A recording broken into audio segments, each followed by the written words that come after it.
Estamos en un nuevo episodio de Generación 94 y hoy vamos a conversar con Cristina Guzmán, que fue una de las protagonistas de la Convención Constituyente desde los partidos provinciales. Ella es jujeña, fue integrante de la Convención Constituyente por el Movimiento Provincial Jujeño, Movimiento Popular Jujeño, y también fue vicepresidenta cuarta de la Convención Nacional Constituyente. Así que, Cristina, muchísimas gracias por el tiempo.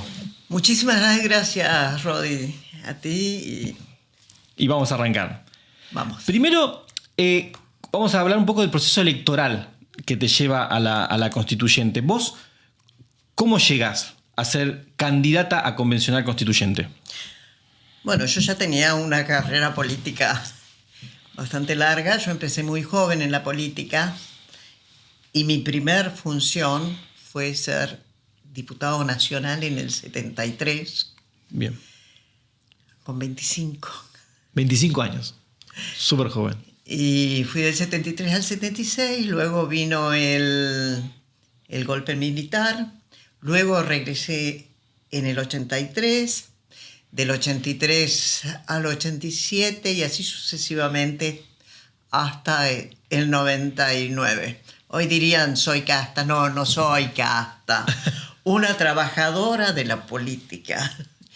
Y bueno, cuando se convocó a elecciones, hace un tiempo antes había fallecido mi padre, que era el líder del partido además, y yo estaba a cargo del partido. El Movimiento Popular Jujeño decide, por cierto, concurrir al comicio. Pero a la vez yo era diputada. Sí. Entonces viví todas esas instancias anteriores a llegar a la Constituyente. Viví de cerca, más por los diarios, por las charlas políticas, pero no participando porque eran grupos cerrados. Viví de cerca, bueno, cuando se hizo el llamado Pacto de Olivos, que fue por diciembre del 73. Entonces esto naturalmente... Del 93. Del 93, perdón. Naturalmente todo esto los políticos nos ponían en acción, ¿no? Claro.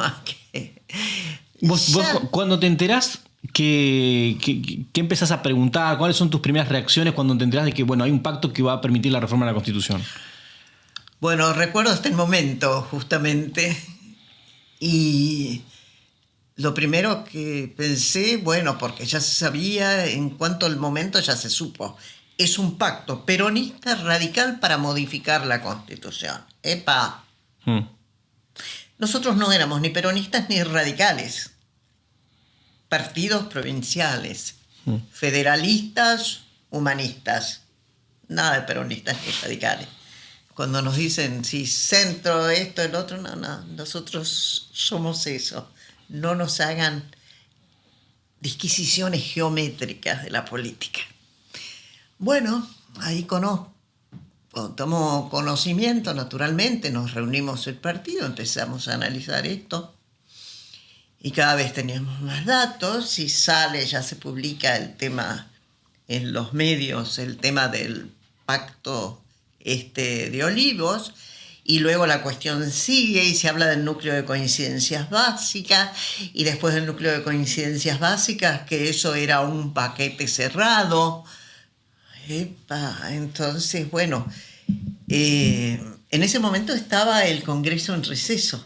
Claro, era el verano. Claro. Bueno, y después vino el tema de que tenía que aprobarse en las cámaras si se trataba o no la reforma de la Constitución.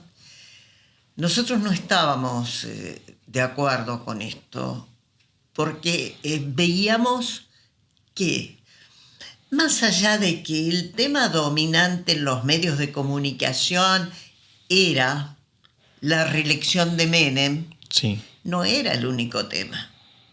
Había un paquete cerrado en el cual, en ese paquete cerrado, bueno, habían cosas que se podrían aceptar o no se podrían aceptar, pero era un paquete cerrado. Lo tomás o lo dejás. Ni una coma, ni una coma podés. bueno, ahí a pelear para que se habiliten otros temas en las cámaras. Claro, porque esto es todavía en el tratamiento de la ley para habilitar la reforma. Claro, Entonces, el tratamiento de la ley para la reforma. O sea que ahí hubo una negociación para tratar de modificar algunas cosas del Pacto de Olivos. Más que negociaciones, diría conversaciones. Conversaciones. La negociación ya la habían hecho. Ya había hecho antes. La negociación era de dos partidos, una negociación cerrada, que estaba el tema de, por un lado, el justicialismo estaba con ampliar, con la posibilidad de la reelección. Pensemos que esto era en las postrimerías del gobierno de Menem, ¿no? Antes el mandato era por 6 años. Entonces el radicalismo trató de encontrar una fórmula que acotara, y de ahí es lo que viene lo de los 4 años. Por otra parte, teníamos la elección por colegio electoral. Y yo vengo de una provincia, o sea que el tema del colegio electoral es todo un tema que, si querés, lo vamos a tratar después. Sí, sí. Entonces, no nos parecía, por más que sea muy simpático eso de la democracia directa, y no nos parecía, después diremos por qué. Después estaba el otro tema de bajar el presidencialismo, bueno, y la creación del jefe de gabinete, que salió un jefe de gabinete no estilo europeo, pero bueno, la Constitución tiene muchos de nuestros propios estilos. El tema del balotaje, que si ponían el tema del balotaje como había sido la reforma, que se llamó la reforma Monroy, de la época de Lanusse, era la mitad más 1, como está en Francia, en muchísimos países del mundo. Pero ahí... Que era como lo quería Alfonsín. Claro, pero el justicialismo, bueno, llegaron a un acuerdo. Ellos lo podrán decir mejor, pero yo esto lo conocí de las conversaciones políticas y de los diarios. Yo no participé en el pacto, en ninguna reunión de pacto. Entonces se llegó al 45. Aquí si no se supera el 45, se va a balotaje. Ahí acordaron.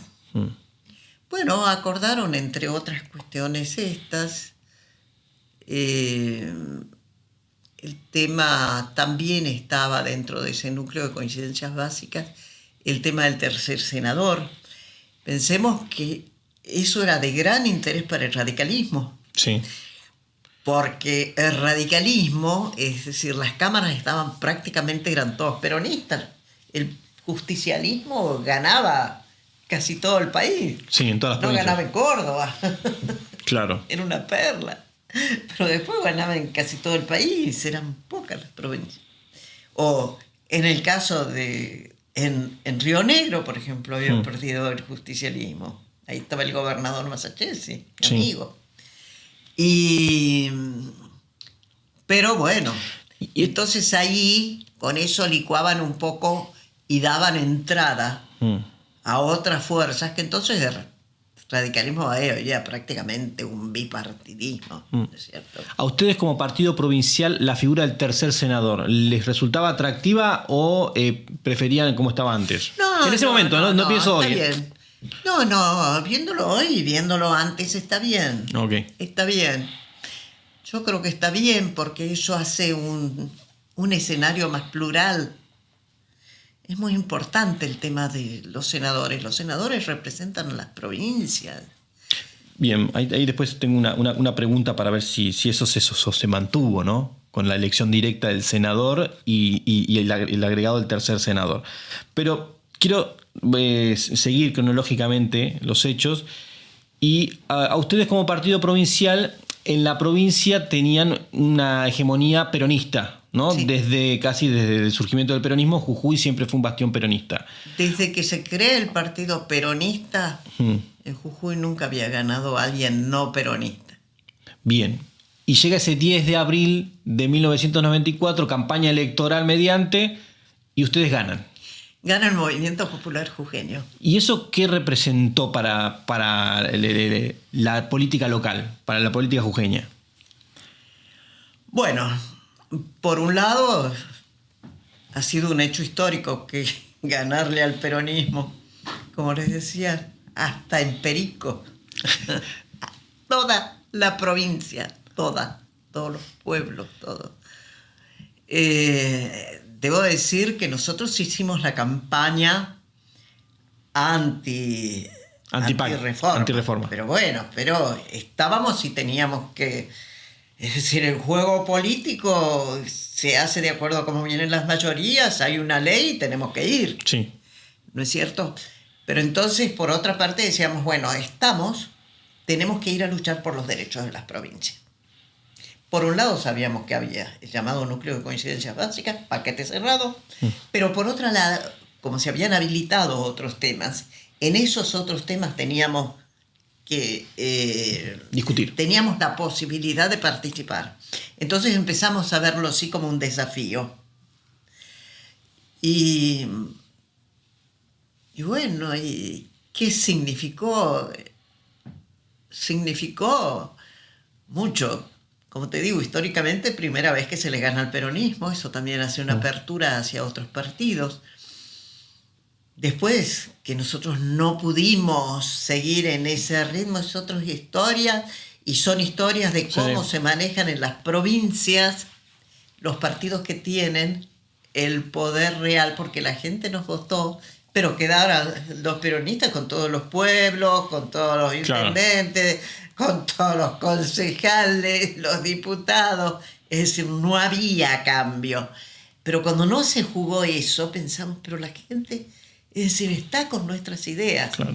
Es decir, ahí no había una oportunidad. Así es.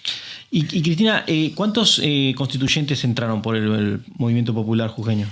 No, bueno, nosotros tuvimos 2, porque ahí se hizo la representación proporcional.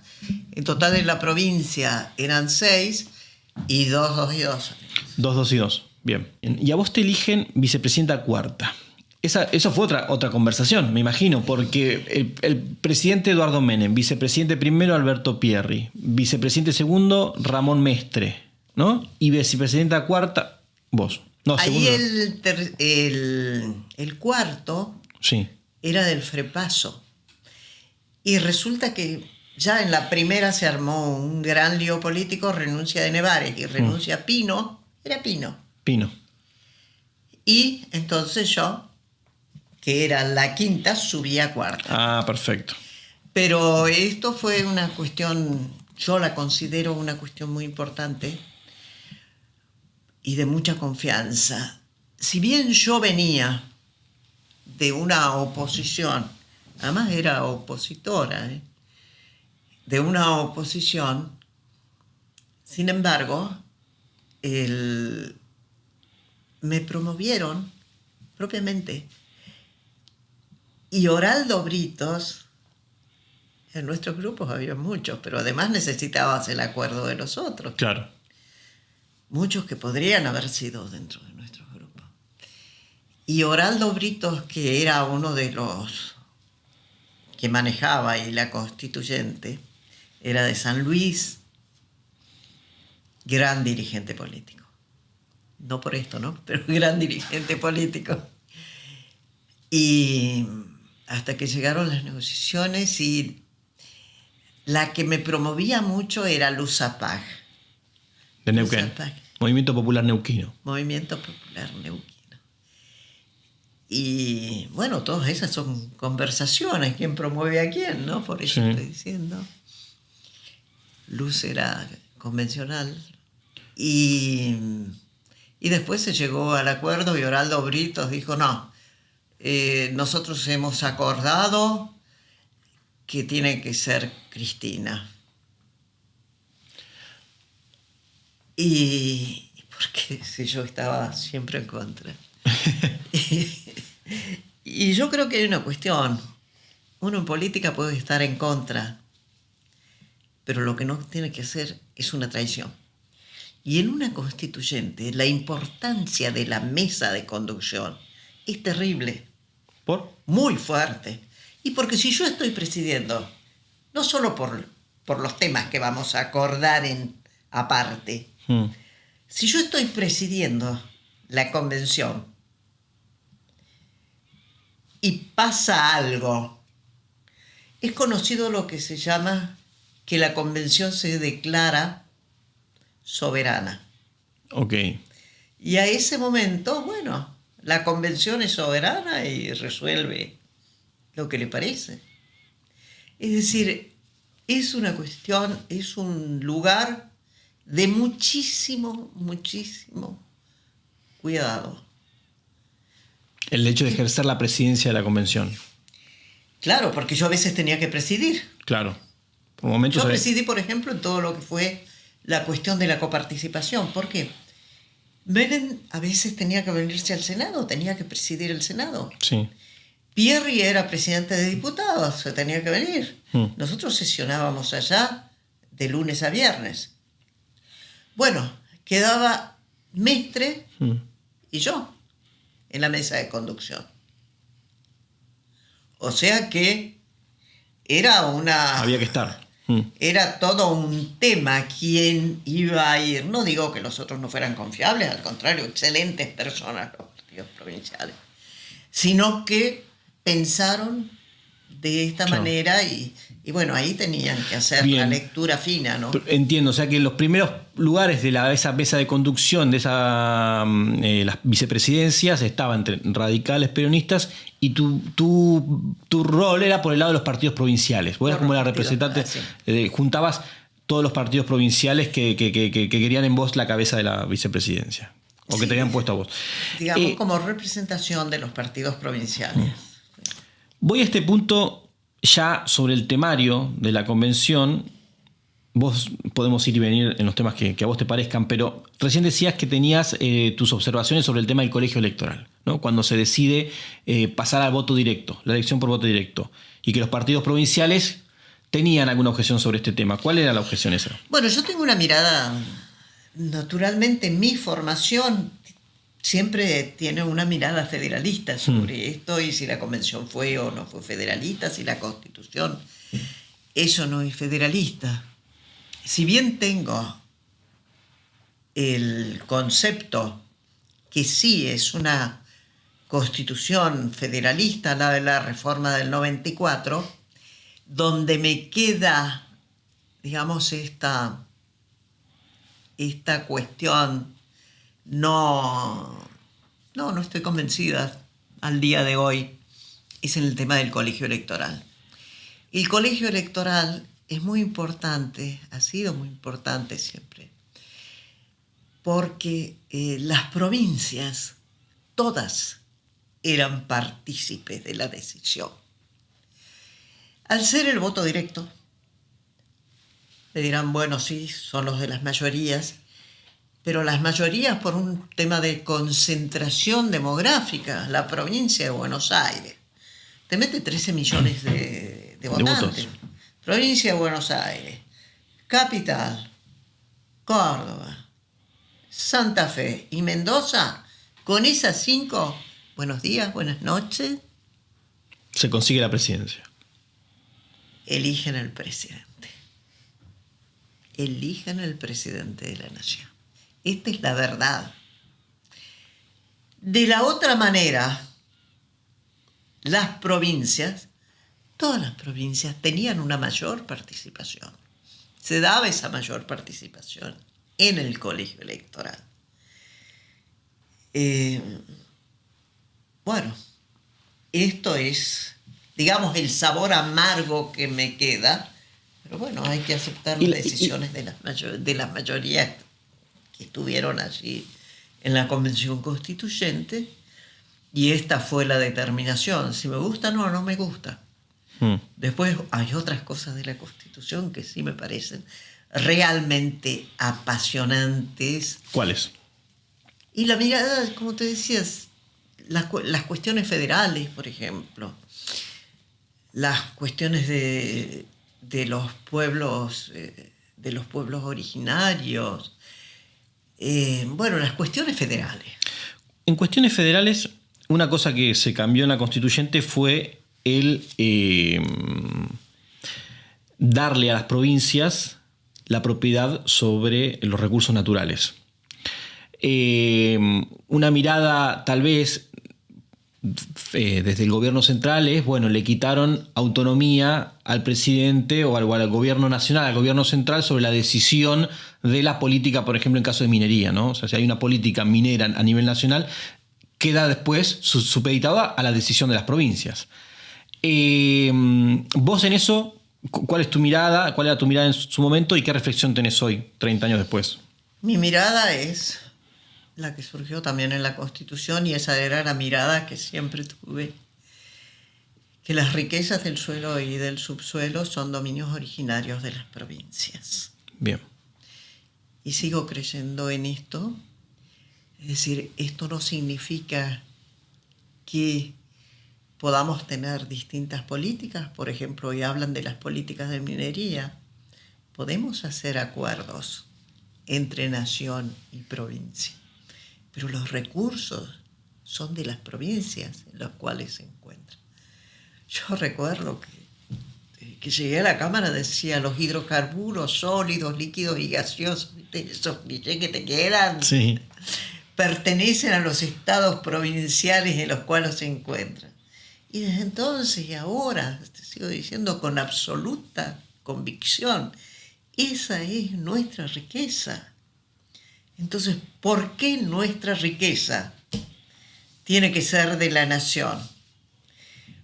Después lo otro que está en la Constitución, el tema de que no se pueden transferir responsabilidades a las provincias si no se hacen las imputaciones. Que algunas cuestiones, como la cuestión se transfirió a las provincias, que lo debemos tener, pues no tenemos por qué tener un programa nacional que se armaba ahí en Pisurno a aplicar al chiquito de La Quiaca. Ridículo. Eso que hace en materia de educación. En educación y en otras cuestiones, en educación, salud, todo, sí, corresponde a los estados provinciales. Eso está definido. Claro que decía el texto que deben pasarlos con los recursos. Con los recursos, bueno, claro. Ahí tenemos todavía temas de recursos que se están discutiendo, pero la cláusula en sí del reconocimiento del dominio originario de las provincias. ¿Eso te parece que está bien? Muy bien. Muy bien. Muy bien. Porque es nuestro. Y fue un tema conflictivo respecto de, en ese momento, el ministro de Economía, Cavallo, que era una caja que le pertenecía a Nación hasta ese momento y había resistencias. ¿Cómo fue esa conversación? No, la verdad. Bueno, nosotros vivíamos. Vamos a hacer un poco también cómo era. Nosotros estábamos allá absolutamente abocados. Yo la verdad es que no sentí presiones de nada. Y no, bueno, llevamos adelante ahí. Los partidos provinciales teníamos reuniones permanentes, pero no eran solo los partidos provinciales.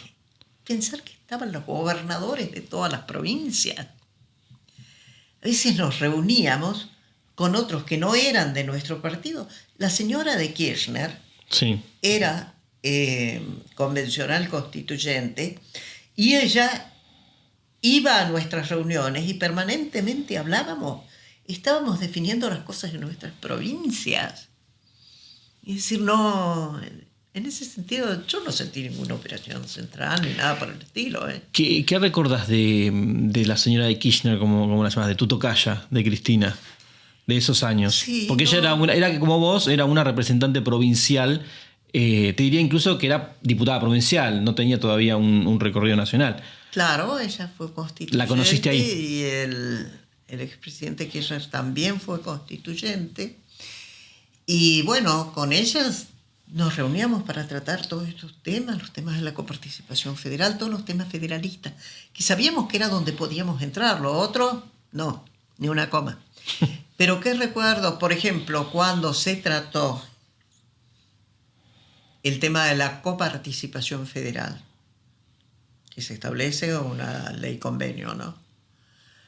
estaba yo presidiendo la Cámara en la convención. Y recuerdo que lo que ella decía era música para mis oídos, sinceramente. ¿Qué decía?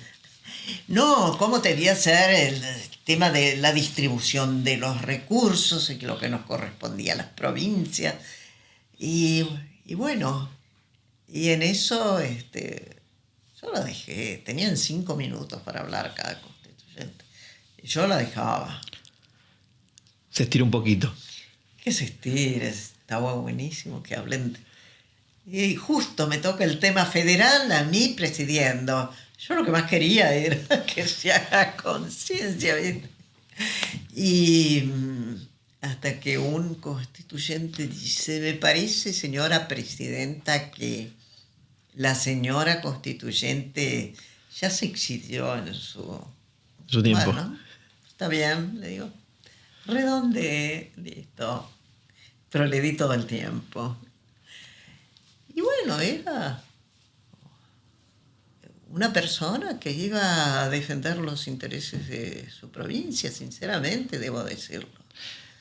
Más allá de todos los juicios históricos que puedan haber ahora sobre sus mandatos presidenciales o lo que sea, yo estoy diciendo lo que realmente percibí, ¿no? Y sabes que no estoy políticamente ni cerca. En ese momento también. En ese momento estaba más. En ese momento eran distintos, es decir, ahí era para defender el federalismo. No pertenecíamos al mismo partido, nada. Pero en este tema nos uníamos. ¿Qué nos pasaba a nosotros? Si nosotros teníamos todos estos temas sobre los cuales podíamos incidir, entonces teníamos que trabajar bien sobre esos temas y tratar de asociarnos entre los más posibles. Fue muy interesante también la participación que tuvieran los gobernadores, porque los gobernadores la sufrían. Claro. Los cambios que se hacían los afectaban. Decime los recursos que no le mandaban a Massachusetts, que hubo un hecho histórico por el 89. El asalto al tesoro regional, él lo cuenta en el episodio ¿Qué asalto? Tomó lo que estaba. Tomó lo que le correspondía. No le mandaban, bueno, pero es decir, muy demostrativo de todo lo que estaba pasando y de lo que después pasa en la constituyente. Claro. Que bueno, acá un grupo selló, listo. Porque antes, bueno, un grupo no. Tenemos que decir el Partido Justicialista, el Partido Radical. Porque antes los partidos decían algo y no como pasa ahora, ¿no? Que uno vota por un lado. Bueno, ese es otro tema de los partidos que ya no. Así que, Cristina, ¿y qué otras mujeres destacadas recordás de esos años? De esa convención. Luz Zapag. Brillante. Brillante Luz Zapag. Muy joven. Cristina Benzi. No. Había un grupo interesante. No íbamos por cupo, ¿eh? No existía el cupo todavía. No necesitábamos cupo. Íbamos por luchas políticas. ¿Qué pensás de eso? El cambio de la política, ¿no? Que el agregado del cupo. Sinceramente no estoy con el cupo. Lo discutimos, a mí me tocó hablarlo en la Cámara, porque no en la Constituyente. Sí, en los años posteriores. Yo he defendido muchísimo el tema del trabajo de la mujer, de igual salario, igual trabajo, igual salario. Soy promotora de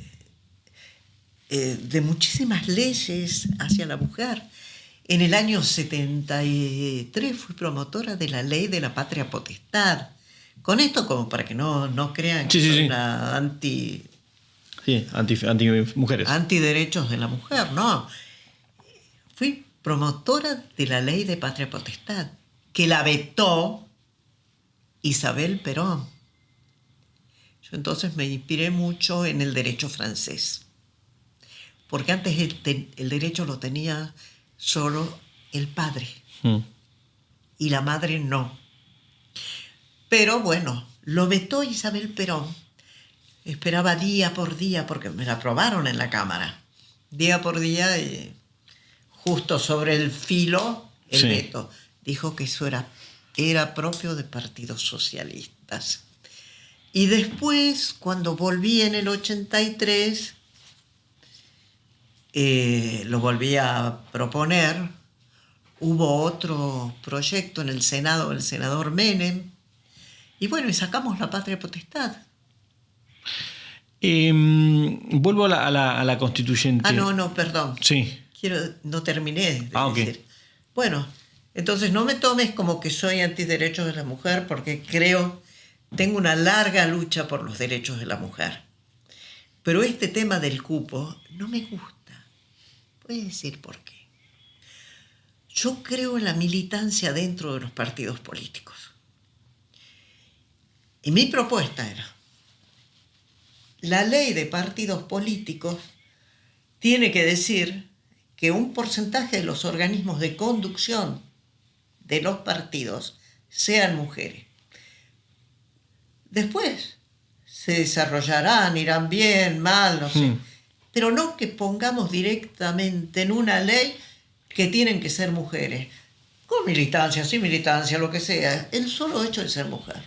Yo no estoy de acuerdo. En ese momento les dije, no es una cuestión de sexo. Esto es una cuestión de seso. Es una cuestión de militancia. Si las mujeres van a los partidos políticos, hay que hacer un poco la carrera política, el cursus honorum, ir y saber las necesidades de la gente, recorrer, como decimos, hay que recorrer los ranchos, los pueblos, todo. La política no se sale en la política por pertenecer a un sexo. Eso me parece realmente terrible. Y bueno, como que la voté en contra. La voté en contra, por supuesto, estaba todo en los palcos en el Congreso lleno de mujeres. Algunas me habrán entendido, parece que la mayoría no, porque me gritaban cosas. Pero bueno, así son, las ideas se defienden y yo defendí esa idea. Bueno, en aquel momento no teníamos cupo, así que las mujeres que fuimos, no fuimos por un cupo. Claro. Yo la verdad es que nunca en ninguna acción política, 5 diputaciones nacionales, la Convención Constituyente fue por cupo. ¿Y qué pensás que cambió de aquella época donde había consenso, donde a vos, por ejemplo, fuiste producto de un consenso, ¿no? de la decisión de los partidos provinciales de ungirte vicepresidenta cuarta, y lo que vino en los años posteriores, ¿no? Donde la política se fragmentó un poco más, se confrontó mucho más, ¿no? Se terminó la época del consenso. ¿Vos cómo ves ese traspaso de la época que vos viviste a los años posteriores? Cuando la política se separa de la sociedad, no mira a la sociedad. Y ese es uno de los problemas centrales. La política se fue separando de la sociedad. Entonces, no busca el consenso. Es necesario el consenso. En definitiva, somos una sociedad formada de distintos. Y ahí hay que ir compatibilizando el consenso, el diálogo, la profundización del diálogo. Fue muy bueno la constituyente en eso. Es decir, si hay algo también que decir, no es solo este texto. Hay que decir que esto salió como fruto de un consenso. Y que después los que fuimos al no, fuimos todos y juramos una constitución. Ahora, después vinieron las brechas. Yo creo que la política, la verdad es que si tengo que poner un punto, a veces es difícil porque las fechas no se producen un año, ¿no? Claro. Sino que son procesos. Pero si se tuviera que poner un punto, el 2001 empieza el desbarrancamiento total. Y así nos encontramos hoy. Hoy no hay partidos políticos, hay sellos. La política ya no hay militancia, ya no hay esa cuestión de la escuela política, que la escuela política no solo se hace en la conferencia, se hace yendo a ver a la gente, por eso la disociación de la política con la gente. No me pueden hablar de la pobreza cuando jamás han ido a un rancho. No se puede hablar de los temas cuando no hay una percepción de los temas. No me pueden hablar del país cuando no se conoce el interior y que este interior es totalmente distinto a lo que se vive en la capital federal. Porque aquí están los medios de comunicación centrales.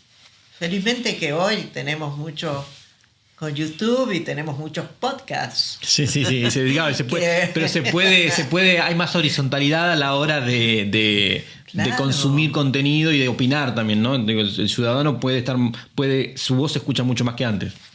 Por supuesto, porque ahora, es decir, la tecnología le está ganando a otras cosas. Entonces se puede, pero tenés que ir con la tecnología, pero además con eso de sentir la gente, ¿viste? Cuando sentir la gente esa era la militancia. Después ya un poco se fue dejando eso, los partidos se empezaron a destruir, no hay liderazgos políticos, realmente, hay flashes por ahí, flashes de liderazgo, que no es un líder político hoy. Hoy un partido, los de un bloque de un partido votan en un lado y otros votan por otro. Lo vimos la semana pasada, hace pocos días lo vimos. Pero eso ya lo venimos viendo. Es decir, el peronismo dice, no, yo soy peronista, pero no peronista acá, yo soy peronista. Bueno, ahí te saca un tema que puede surgir de los cambios que trajo la constituyente. El hecho de que el tercer de los senadores hayan dejado de ser electos por las legislaturas provinciales, por medio de un colegio electoral, una votación indirecta, y hayan pasado a ser elección directa, y en donde dejaron de ser representantes de los gobiernos provinciales y hayan pasado a ser representantes del pueblo. Hoy, en este 2024, vos tenés sus bloques en el Senado que responden a Cristina Kirchner, que no es gobernadora, o a Mauricio Macri, que no es gobernador, e incluso los gobernadores perdieron peso sobre la decisión desde el Congreso.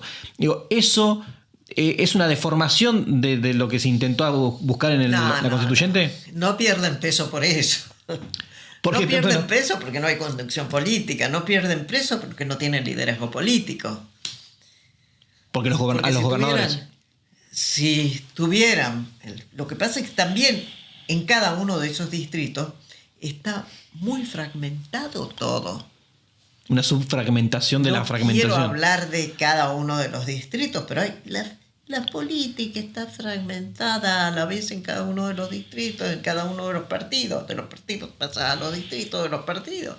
Este es producto de toda esta fragmentación política que existe. Es decir, no pasa por la Constitución. Aquí ha pasado por otra cosa. Las otras cosas ha sido esto. Ya se perdieron los liderazgos. Hoy queremos hacer se va a hacer un acuerdo político. ¿Con quién? Tienes que sentar a muchos del mismo partido. ¿O no? No hay uno que unifique. Unos cuantos. No, entiendo. No podría haber... Claro, pero no, a todos. Sí. Todos. Ahora, es decir, está bien, me dirá, ahora no hay primus inter pares. Bueno, está bien, no hay primus inter pares. Esta es la realidad. Sí, claro. Como que todos son iguales o que todos pueden decidir. Lo que pasa es que ninguno hay, pero se necesita liderazgos. Una sociedad sin liderazgo es una sociedad que no puede tomar sola un ritmo. Eso necesitamos. Bueno, los liderazgos, que no quiere decir líderes totalitarios ni nada por el estilo, ¿no? liderazgos. Y no hay ya liderazgos en el país. Todos los liderazgos están discutidos. ¿Quién es el líder en el PJ? Liderazgo discutido. Más, digamos, ahí está más claro en el sector K. ¿Quién es el líder en el radicalismo? Lo encontramos. ¿Quién es el líder del radicalismo? El presidente del radicalismo. Con el respeto que me puede merecer por ser presidente del radicalismo. No es el líder. Él vota por acá, los senadores votan por allá. ¿Quién es el líder Eso en la constituyente. en el PRO? Y no es que me estoy queriendo meter en las cuestiones internas de los partidos. No, me estoy diciendo un dato de la realidad. No sabemos. Es decir, hay varios que pelean el liderazgo, pero bueno, entonces, ¿cómo? Aquí tiene que ser... es muy difícil, pero no es imposible hacer el diálogo. El diálogo hay que procurarlo y no son solo los partidos políticos los que tienen que participar en el diálogo. El diálogo tienen que participar también los distintos sectores de la sociedad. Porque si no, es un diálogo entre políticos. Otros dirían un diálogo de casta. Claro. No, yo ya no creo eso de las castas, pero te pregunto en la constituyente, ¿qué liderazgos veías más allá del de Alfonsín, que bueno, que había sido parte del pacto? ¿Qué otros líderes encontraste o descubriste gratamente en tu paso por la constituyente? Bueno, los gobernadores de provincia. Los gobernadores de provincia tenían grandes liderazgos. Digo, en la constituyente. Sí, en la constituyente. Los gobernadores de provincia, sin duda los liderazgos dentro de... Eduardo Menem era un líder parlamentario que los respetaban todos. Pierri, nadie, es decir, realmente era gente muy respetada. El liderazgo pasa también por el respeto que se tiene a las personas. Bueno, Mestre, Angelos. Y no es que había atomización de liderazgo. También venían también de distintas provincias. Las provincias encontraban liderazgo. Cada vez menos. Ya tenemos que ir cerrando, y no quiero dejar de ir un poco a lo anecdótico. Allá vos te fuiste a vivir los 3 meses a Santa Fe, o ibas y venías. ¿Cómo era tu rutina en Santa Fe? Bueno, en ese momento yo estaba con el tema del juicio político al juez de la corte que había hecho yo. ¿A qué juez? Augusto César Belucio. Ok. Estabas trabajando en ese tema. Claro, eso lo tenía en la Cámara. Entonces eso también me obligaba a veces tener que salir. Recuerdo un día que falté a la reunión siguiente, porque teníamos de lunes a viernes.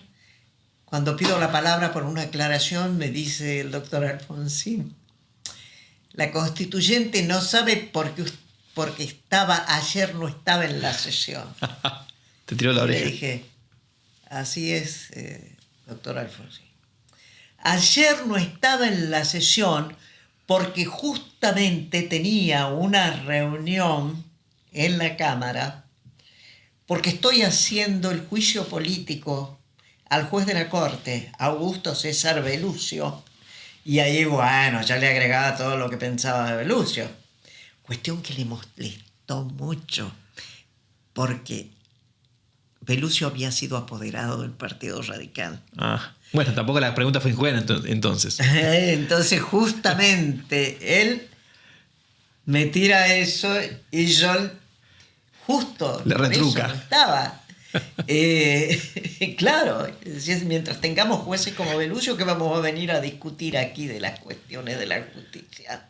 De cómo organizar la justicia. Hay que limpiar esos jueces. Pero bueno, Belucio tuvo la protección del radicalismo, debo decirlo.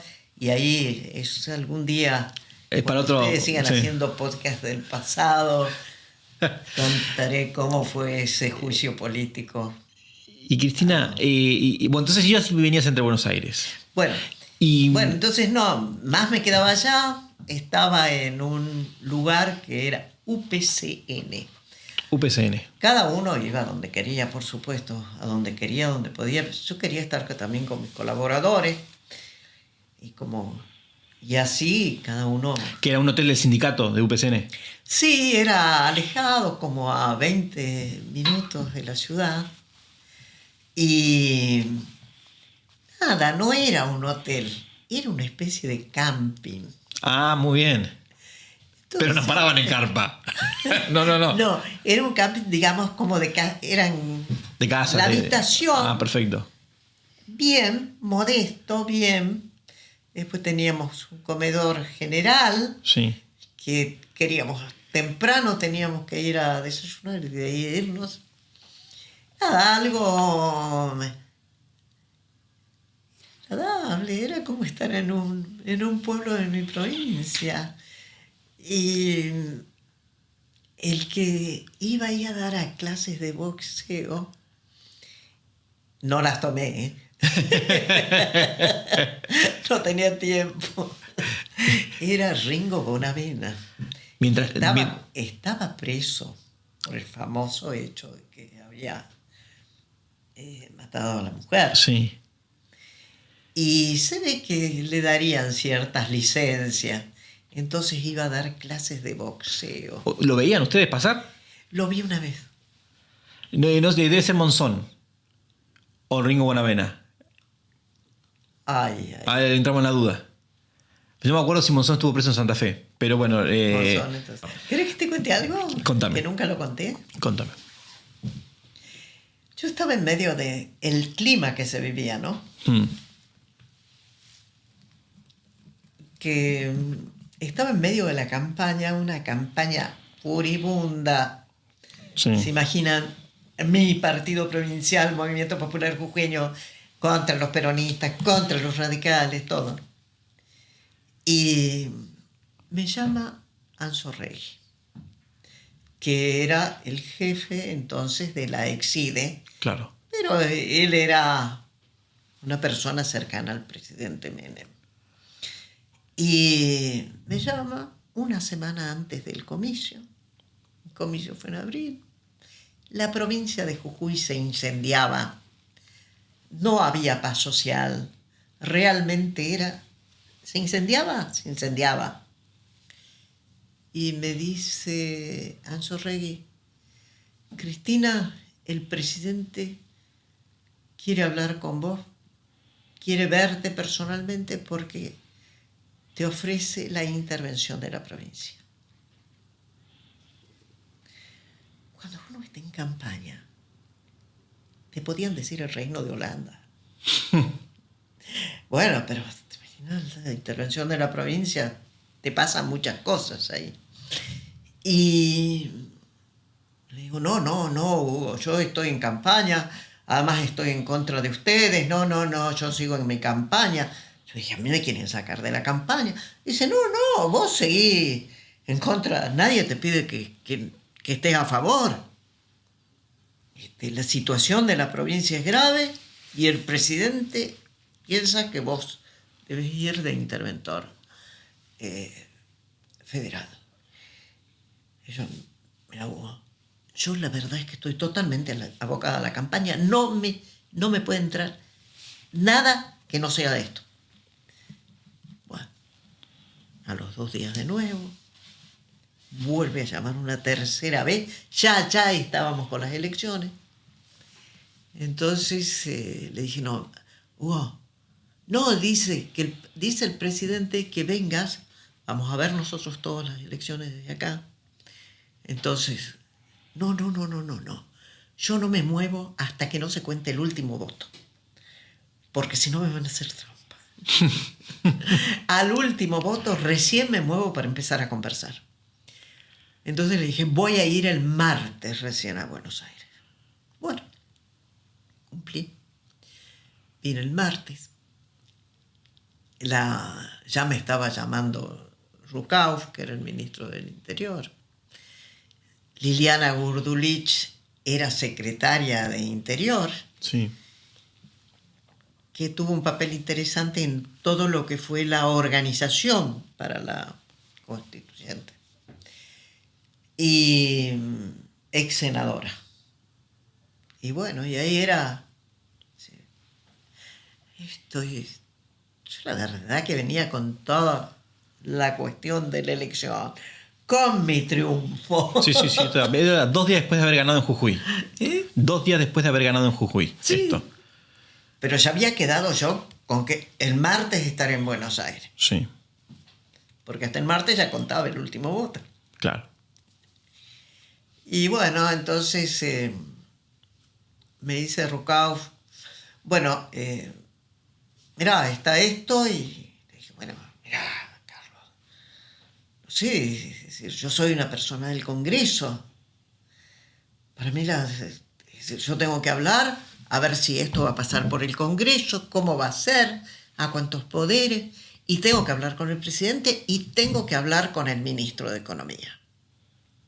Y ahí Rucauf me dijo, primero aceptá, esto fue una cosa de él, ¿eh? Y está vivo. Primero aceptá y después dice, tengo toda la prensa afuera. Le dije, no, yo primero hablo estos temas y con el presidente y hablo con el ministro de Economía y después veo si acepta. No, tenés que aceptar. Y ahí le dije, bueno, entonces olvídate, el futuro de mi provincia yo no lo juego así. Y esto, Rucauf no quería que yo sea. Había estado siendo operado por los radicales, además, que ya hasta ahí yo ya se había enterado. Menem era el que quería que sea. Y yo era opositor a Menem. Mira cómo se vivía. ¿Qué estaba pasando en Jujuy que querían intervenirla? Bueno, en Jujuy había todo el corte de caminos, la toma de incendiar, ponían gomas, se incendiaban. Había conflicto social. Había un conflicto social muy, muy serio. Okay. Desbordado el gobierno, le incendiaban la casa de gobierno. No. Jujuy ardía.